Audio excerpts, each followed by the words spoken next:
What's up, everybody? I am back, like I said I would.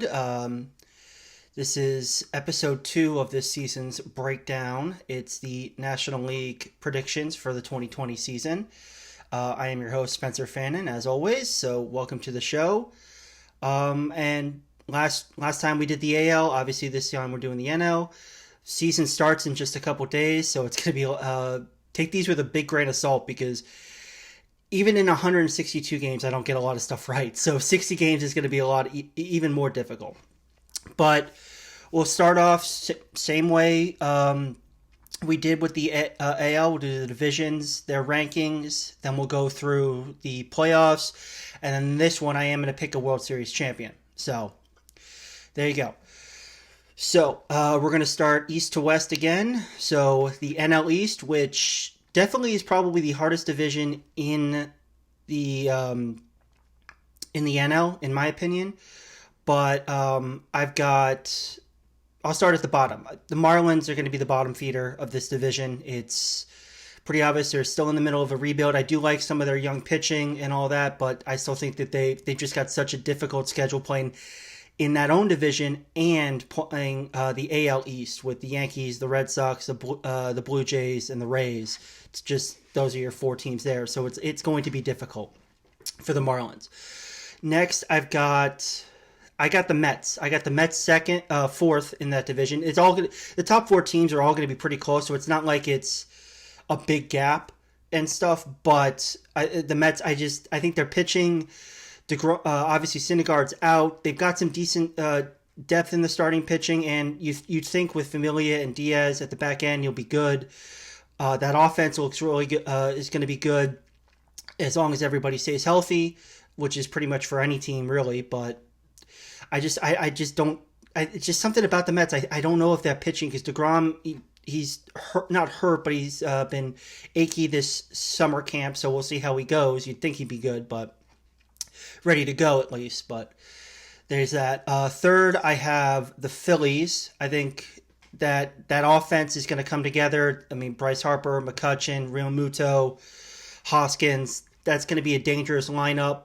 Like I said in my last video, I think offense is going to carry a lot of these teams.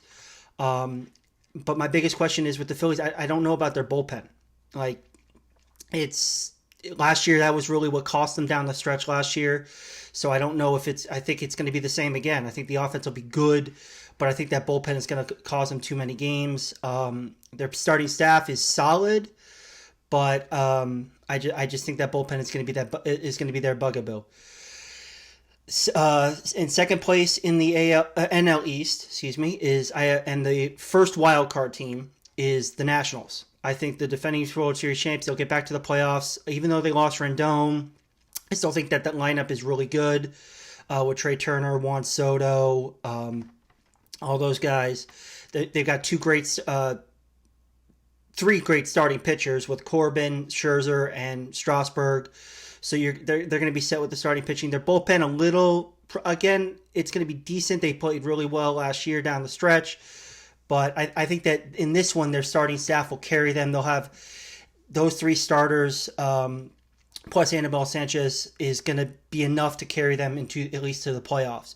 And then obviously in first place in the NL East is the Braves. I think they're the most complete team in this division. They got a ton of young talent. I'm very happy Freddie Freeman has recovered from the COVID-19 virus. Props to him. Great to have him back and all that. I think their starting rotation is going to be good. They've got young starting pitchers who can throw hard. Bullpen is a little shaky, but I think it'll be okay. They got Will Smith there. So it will be, I think the Braves will, I just think that young lineup is going to carry them more, and the young part pitching, they've gotten better and better each year. So I think this year they'll win the division. And yep, I think they'll be the 2 seed. They'll be the 2 seed in the playoffs. So that's the NL East. NL Central. I guess I'll start from the top. I guess I'm picking the Cubs to win the division, but really any of these top 3 teams could win it. I mean, you could see second. I got the Reds in the second wild card spot, and then I had the Cardinals finishing third. But again, any of those top 3 teams can win it. This is going to be, I think, the tightest division, especially in the top four, and probably the most parodied division.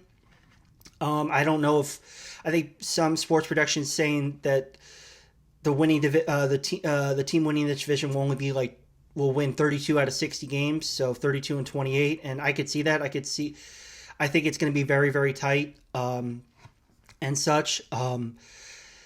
Fourth, I got the Brewers. I don't trust them. I think their lineup is good, but I just don't trust the pitching because I think in a short, they could surprise people. But I think actually the last couple of years they've excelled in the final month or so of the season because of the expanded rosters. It allows them to implement players matchups, especially in the pitching side, in almost every at bat, and I think the reduction of roster space in this shortened season, and the three batter rule for pitchers is going to hurt them a lot.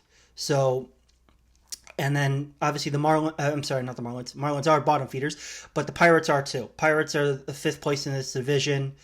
They're in beginnings of a rebuild. They've got some good young talent, but I just don't trust their pitching staff enough. They got a good lineup, but I think the other lineups in the division are better. But we'll jump back up to the top of the division with the Cubs. That their bullpen and their pitching is going to be tough. I mean, that's why I think it could be any of the three. To be honest, I think the Cubs might be. They don't have the best lineup in the division, which I think actually is the Reds. And they definitely don't have the best pitching staff, which I think is either the Reds or the Cardinals. But what they do have is a lot of talent. They've got something to prove, and I think that they've got the experience. The Reds don't have that experience of being in a playoff hunt, playing in meaningful games for the entire season or down the stretch. Cardinals do, but I don't know about their lineup. They lost Jose Martinez. They lost Marcell Ozuna. I think Goldschmidt will bounce back. I think you will see them be good.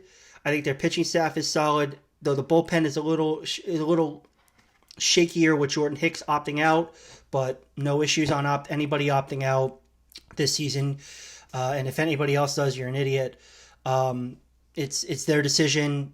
I have no issues with players opting out, and that's just not just me saying nobody from the Cubs has opted out yet. They could certainly, and I would not. Would I be a little disappointed as a fan? Sure, but as a person, I have no issues with anybody opting out.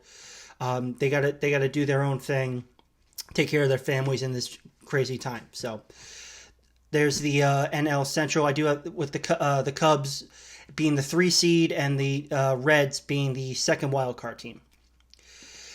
And then we go to the West, NL West. This is probably the easiest division. Dodgers are winning this big time. They're going to be the number 1 seed in the NL. Second, I have the Padres. Then I got the D-backs. Then the Rockies and the Giants. Giants will be the bottom feeder. The Dodgers are just, even with David Price opting out, they've got that lineup is just disgustingly good. There are reports now that Mookie Betts might be signing an extension. I just saw that on Twitter. Take that with a grain of salt. I have no idea if it's true. I only saw a rumor or whatever, some people reporting, so we'll see. You'd hope he'd stay because, 60 games for Mookie Betts, that's, and you gave up a couple really good players for him. That's a tough pill to swallow. But yeah, the Dodgers, they're just so deep. That pitching staff, even with David Price gone, that lineup just scares the hell out of anybody. I think they're the NL version of the Yankees at this right now. That lineup is just going to mash people. And their pitching staff, the bullpen a little questionable, but I think it'll be good enough, especially with the lineup. The Padres second. It's going to be a lot of fun to watch them. They've got a very young team, exciting team. I just don't know if they're ready yet. They're kind of like the White Sox in the AL. I think the White Sox are a little farther along because they've got a little more proven. But I don't. I think that the division is the Dodgers to win easily. D-backs, I think the D-backs, maybe you could see the D-backs and the Padres flip-flop. But I just, especially because you've got 2 lefties at the top of that rotation, and Bumgarner and Robbie Ray for the D-backs. Lineup is solid. Not a whole lot of household names, but we'll see. And Rockies, they're like the Jekyll and Hyde. They could be really good. They've got a lot of talent. They got a good lineup. They play in Coors Field, so they're gonna mash anyway. But that pitching staff, I just don't know. They just released a couple of their the big guys that they signed a couple years ago in the bullpen. I believe Brian Shaw and Jake McGee. So really, after the 17 season, they signed over 100 million. They put $100 million or more into the bullpen, and one guy is still there from that signing spree in Wade Davis. So I just don't know. And then the Giants, they're in a rebuild. I mean, obviously Buster Posey has opted out, but again, no issue to that. I mean, he's got to look after his family, look after himself. That's fine. And I think the Giants, they're in the start of a rebuild. So those are the NL divisions. Let's move on to the playoffs. As I said, the wild card teams. You've got the Reds and the Nationals. It'll be at the Nationals. Obviously, this is caveated with if we even get to the playoffs, depending on how everything goes. But I think the Nationals will win that. I just think that that would be a really great game to watch, actually, because you probably get like a Castillo versus Scherzer matchup, and that'd be a lot of fun. I think the lineups are pretty good compared, but I think the home field advantage, if there is fans, I don't think there's going to be fans, but I think the Nationals will win that and move on to face the Dodgers in the division series. And then the Cubs will play the Braves in the other division series. I honestly think that the Braves will win that division series. I know I'm wearing a Cubs shirt and I'm a diehard Cubs fan, but I just think that the Braves are a more balanced and better team overall. They don't have as many questions as the Cubs would. So I think the Braves will move on to the NLCS again, and then they'll play the Dodgers. They're not going to steamroll the Nationals, which is a rematch of the NLCS from last year, but I think the Dodgers is just going to be better. But again, and stuff, I think that they're going to have it. They're going to want to prove it to themselves and prove it to everybody that they're not just this team that gets to the playoffs but can't finish it off. So the NLCS will be Braves at Dodgers, another classic series. And I think the Dodgers will win this. I think that their lineup is just going to mash. They'll have enough pitching. The rotation with Buehler, with Hill, Alex Wood, Kershaw. So I think that rotation will lead them. Kenley Jansen to the back end. They got Trinan, who I hope is going to have a bounce back year. I wish the Cubs had signed him as a bullpen piece, but there you go. They just picked up Jake McGee as well, so we'll see if he rebounds from his terrible years in Coors Field. But I just think that the Dodgers are a better version of the Braves. The Braves are still still maybe not a year or two away. They could certainly win it, but I think the Dodgers are just better. So I'm kind of going chalk in the picks for the World Series. As if you watch my last video, I had the Yankees winning the AL. They go up against the Dodgers. Dodgers will have home field. And I got the Dodgers winning it finally. First time since 88. So we'll have another kind of long winless championships-less drought broken this year. It'll be a great series because you're going to have two dynamic lineups. You're going to have two historic franchises going at each other. I just think that the Dodgers have a little bit more to prove, and they've been there two out of the last three years, and they want to be like, okay, we're going to win this one. Third time's the charm. We're going to win this one. Obviously, the last two times in the World Series, they kind of felt cheated in the sense of the Astros scandal and then possibility of the Red Sox thing as well. So we'll see how it goes. But I do think the Dodgers will win the World Series this year. That lineup just gives me nightmares, just like the Yankees lineup does. So does the White Sox lineup too. But I just think that the Dodgers will win it. They've got that team they've got that hungry look in them and with the addition of Mookie Betts, that's going to be, I think, the tipping point that puts them over the top. So there's my NL prediction thing. Obviously, anything can happen in a shortened season. Anything can happen in 162. But with this, it's 100. Obviously, it's totally different with the COVID situation because you could have star players get sick and stuff and miss 2-3 weeks, and it totally changed the outcome of the season. MLB has done a fantastic job so far with the testing and all that. Maybe a few hiccups here and there with the delays and getting the test back, but everybody seems to be following the protocols exceptionally well. They've had a very low positivity rate, but then again, they're all kind of in bubbles. So we'll have to see when everybody starts traveling what it does. So, but there you go. There's my NL predictions list.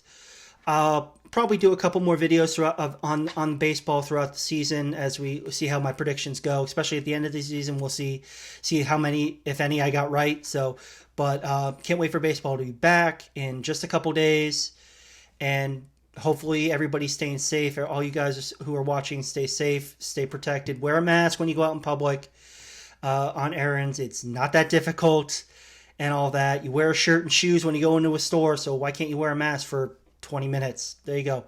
But until next time, this is Spencer Fannin signing off for The Breakdown, and everybody have a great day.